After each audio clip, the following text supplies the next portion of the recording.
Salam dalam kasih Kristus bagi seluruh jemaat dan simpatisan GKI dalam lingkup GKI Klasis Bojonegoro.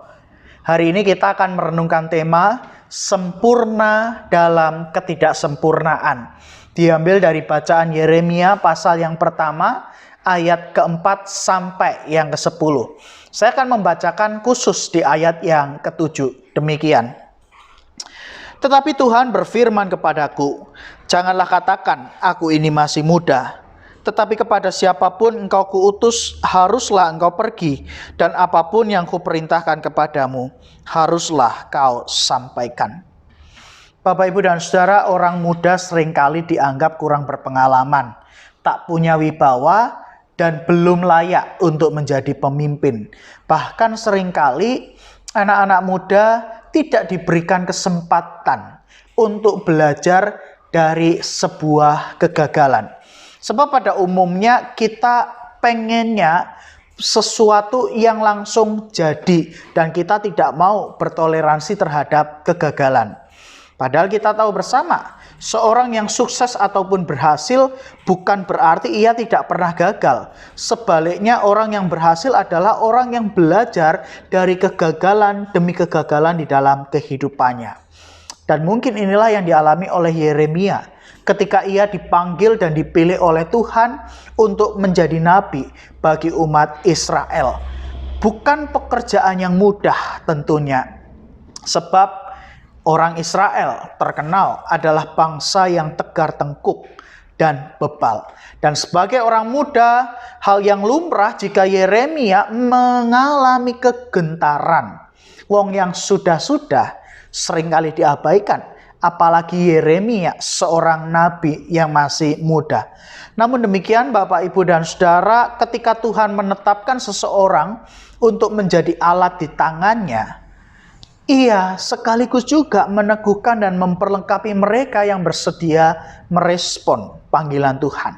Hal inilah yang digambarkan dalam ayat yang kita baca hari ini. Di dalam panggilan dan tugas perutusan Yeremia, Tuhan meneguhkan Yeremia bahwa sekalipun ia masih muda, bukan berarti lalu ia bisa beralasan tidak mampu menjalankan tugasnya. Bukan berarti menjadi alasan untuk rendah diri dan menjadi takut yang akhirnya enggan atau mangkir dari panggilan Tuhan.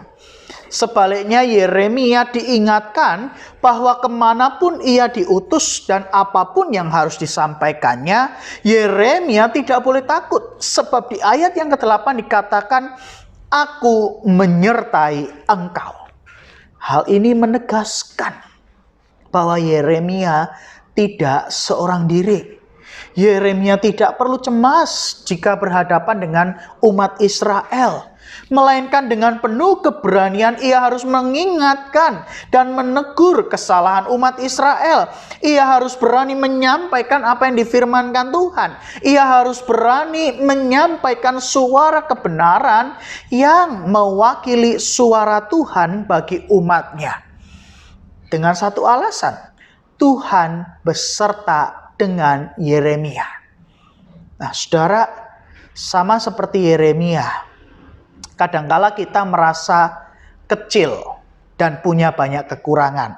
Kita merasa sebagai orang yang tidak dapat berbuat apa-apa. Kita tidak punya kompetensi apa-apa. Kita tidak seperti orang lain yang punya banyak kemampuan. Akhirnya kita enggan, kita menolak untuk ambil bagian di dalam mengerjakan karya dan misi Allah melalui hidup persekutuan, pelayanan, dan kesaksian kita sebagai gereja. Nah, saya mau mengingatkan satu hal. Sejatinya hidup ini manusia tidak ada yang sempurna. Tidak ada manusia yang tidak punya kekurangan. Dan Tuhan tidak memanggil dan memilih manusia karena ia sempurna. Sebaliknya dengan kerendahan hati, akuilah bahwa memang diri ini tidak sempurna. Ada banyak kekurangan di sana sini, ada keterbatasan yang kita miliki sebagai manusia. Namun ingatlah bahwa di dalam ketidaksempurnaan kita, Tuhan justru memanggil, Tuhan memilih, Tuhan mengutus kita di tengah dunia ini. Untuk apa? Melanjutkan karya agungnya, mewujudkan kasih dan menghadirkan kerajaan Allah di tengah dunia ini. Dan di dalam ketidaksempurnaan kita, karya dan kuasa Allah lah yang menyempurnakan ketidaksempurnaan kita dan memakainya untuk mendatangkan kebaikan dan berkat Tuhan bagi orang-orang di sekitar kita. Itulah justru kesempurnaan karya Allah yang menyempurnakan ketidaksempurnaan kita, sehingga kita dipakai untuk menjadi alat kemuliaan di tangannya. Maka bersyukurlah menjadi orang yang tidak sempurna, karena di dalam ketidaksempurnaan karya Allah justru menjadi sempurna. Mari kita berdoa.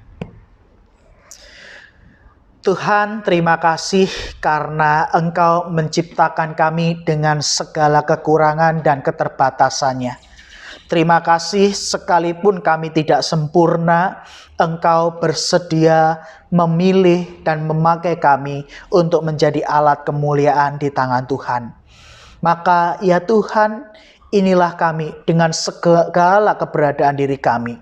Sempurnakan kehidupan kami, pakailah kami sesuai dengan rencana dan kehendak Tuhan.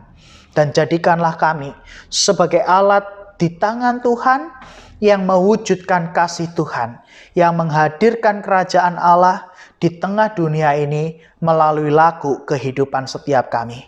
Dan kalau hari ini kami akan memulai segala aktivitas kami menyerahkan ya Tuhan ke dalam tangan-Mu, kiranya Tuhan senantiasa beserta dengan kami. Inilah doa kami, di dalam nama Tuhan Yesus Kristus kami berdoa dan mengucap syukur. Amin. Saudara, jangan khawatir kalau kita tidak sempurna. Sebab yang menjadi kunci penting ialah kita perlu merespon panggilan Tuhan justru dalam ketidaksempurnaan kita. Karena ialah yang akan menyempurnakan segala sesuatunya seturut dengan rencana dan kehendak Tuhan.